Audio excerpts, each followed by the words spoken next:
to a Lil Talk with Lil Joey, and I'm here with a very, very, very special guest, and not a boxer this time, but a musician by the name of Slim Haylee. How are you doing? I'm just peachy. How are you?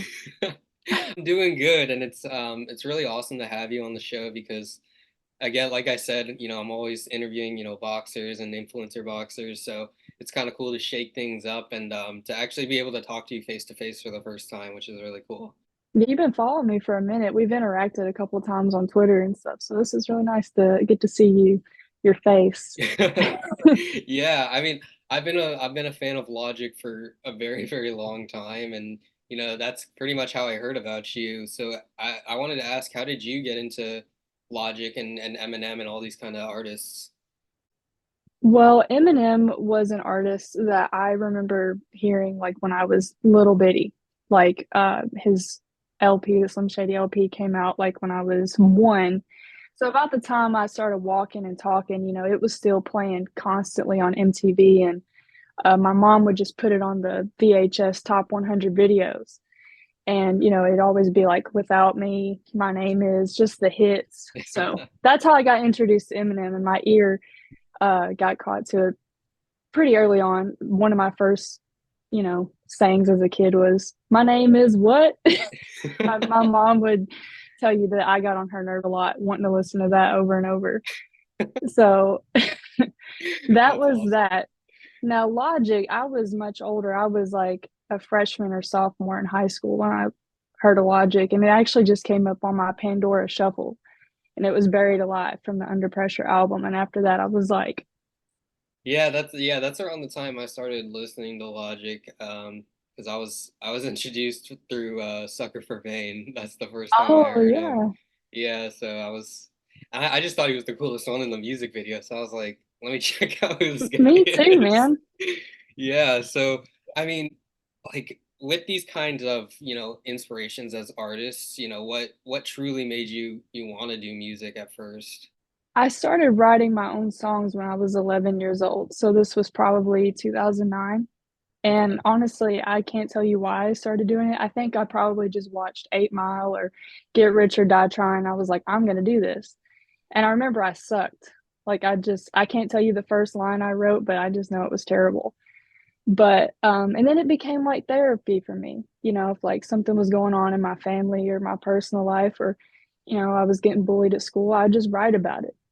And I guess they were poems at the time, and then just as time went on, they became verses to songs. I want to talk about your first album, or your first project. I don't know what you want to call it, but it was Damned If I Do and Damned If I Don't. And that was the first time I listened to you. And there's a lot of great tracks on there. And talk Thank to me you. about the process of kind of creating that project. I would say I probably started writing it in like 2018, like just started piecing it together. And at that point, I decided that I was going to release my music to the public. So from the time I was like 11 to 18, I was writing music, but I never posted it because I was scared to death. And I wrote a song called "Wow, She Really Did That." It was just for fun. And my friend Caitlin, who I call Clark Bite, she was like, you need to Ah, do this. You're too good to not do this. And she's like really blunt. So I was like, if Caitlin thought I sucked and didn't have a chance, she would tell me. So now I was like, I need to do an album. And I kept like, dabbling in it. And I didn't really have a path. But then COVID happened and I was shut down from work. And I was like alone in this room for 2 months. And the concept of damned if I do, damned if I don't happen in the quarantine. So then I wow. released it in May of 20. So I just made it like a therapy session. So that project was pretty much from the span of 2018 to 2020.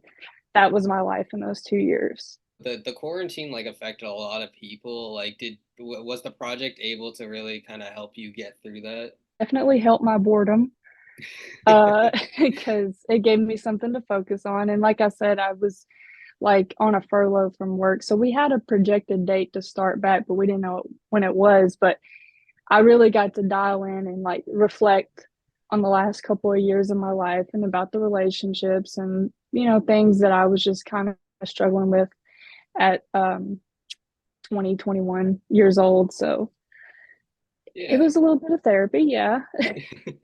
Alone time. It was I think everybody just kind of had a phase there in the quarantine that we just either plummeted or we just you know, Skyrocketed, you know. yeah, Yeah, it was wild. I remember it was so funny because I created so many friends during quarantine, which is so weird. me But too. yeah, but like it just became a thing where like I had so many people around me from my old high school, and we were just like, we got nothing to do. You want to just hang? And then it just I kind of kind of became did a that thing. too. Yeah. I Well, I'll ask you this: is there a favorite song that you have from your first project? think the title track is probably my favorite. Damned if I do, damned if I don't. That okay, that was one of my favorites too. I did like He Loves Me Not. That was one of my favorites. And Yeah, I would say that's probably in my top three. I like 20 a lot too. 20 was ooh, yes. personal. I remember going through this project because I was hyped that there were people out there making music like this, and I went through the project at least 3 times before I was done Wow. listening. And I was like, all right, let's go. And that's also like a reason I started like writing my own music. So Okay. Thank yeah, you, so I man. That's appreciate it. awesome. Yeah. Yeah, and I mean, I stopped doing that for a little bit, but I'll still write, here and there. But and then I wanted to talk to you about your most recent project, Talk of the Town. You just Yeah. released a music video. You had absolute bangers on this project. Thank you, How did man. this project come about? How did the process go? It all started with a man. That's that's how it started. I think I started writing Talk of the Town in the early months of 2021.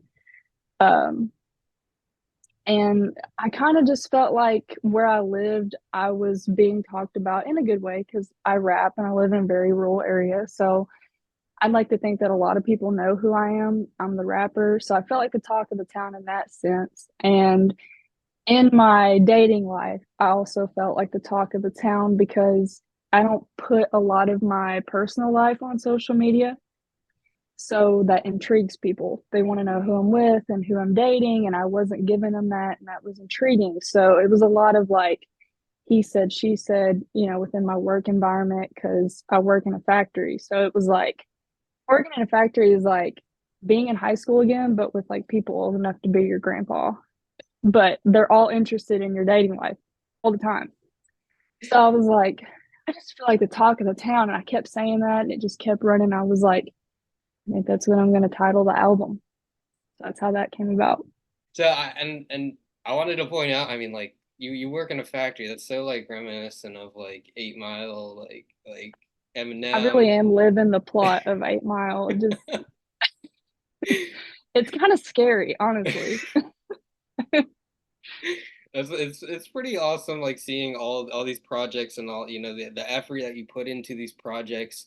And I wanted to just ask you, like, did you expect like so many of these songs on your recent project to be like hits like this? I didn't because I didn't know how to write a hit. Like, and for a long time, I struggled with even writing choruses and hooks. Like, I would do good with verses, but I wouldn't know how to tie it together. And I kind of like narrowed down this formula. Like, the hook is going to summarize what I'm saying in the verses. And the storyline was just so easy to follow with this project that the songs were just, coming out effortlessly. So, and I think the concept, talk of the town, gossiping, and being in love with someone that you shouldn't be in love with, that hits with a lot of people. And it's promiscuous and it's seductive. So the songs just kind of fell right in the pocket. So Did you find it difficult sometimes, like like writing some of these things, or wasn't an emotional write for you? it was, especially because a lot of it I couldn't talk about because of the nature of the person I was seeing. So there was a lot of things that I couldn't say because it would be obvious, but I aired it out to the point where he knew. He knew it was about him. I hate to say it like that. It was a good way that he knew it was about him, but. So I wanted to ask, so the music video just, it was released, and I wanted to ask, like, how who filmed it, and how did the idea for it come about? But my friend Chad helped film it, and his buddy Brandon Rice. Um, Brandon does like a lot of videography in his own thing. So he offered to film my video for me because he had like a GoPro, and we just off the whim just did it. Didn't have any idea of what we was gonna do. I knew I wanted to get arrested, but I didn't know how I was gonna make that happen. So I was like, let's just go to the police station and ask them. The worst they could say is no. And Oh there's this wow. guy just sitting out in the parking lot smoking a cigarette. And I was like, hey, can you arrest me for a video? And he was like, sure. So that's how that happened. I'd like to say we had like a really good storyboard and we really planned it out, but no. Hey, sometimes the best things happen on impulse. I mean, it was a good video. It was a good video. Thank you. I was That trying to act like I knew what I was doing, but I was, didn't. I mean, that was gonna be my second question, was ask about how that police thing happened, because I was interested in how that happened. It was just he was on his break. I guess he was bored and not, he was like, can you send that to me? And I was like, yeah. His name was Tommy, so shout out to Tommy from Lincoln County Sheriff's Department. Shout out Tommy. So I'll ask you the same question I asked about your first project. Is there a specific song on Talk of the Town that you really liked, or you really connected with? I gotta go again. The title track, "Talk of the Town." That's my favorite one. I like Adam and Eve a lot too.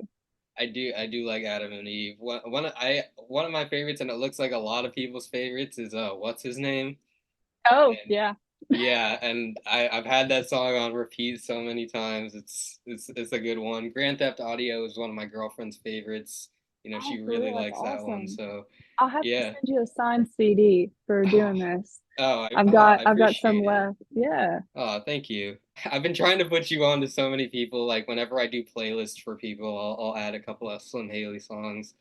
Well, And thank you. I appreciate it. yeah, no, I appreciate, you coming onto the show, and I want to diversify things, and I really wanted to have my first, non-boxer artist, or like interview, be like someone like you, someone who's got, a little unique personality to them, a different story than, oh, I wanted to do this because of a SoundCloud rapper or something like that. So, it's awesome. And one last question before we're done, is that I wanted to ask how you joined 1033.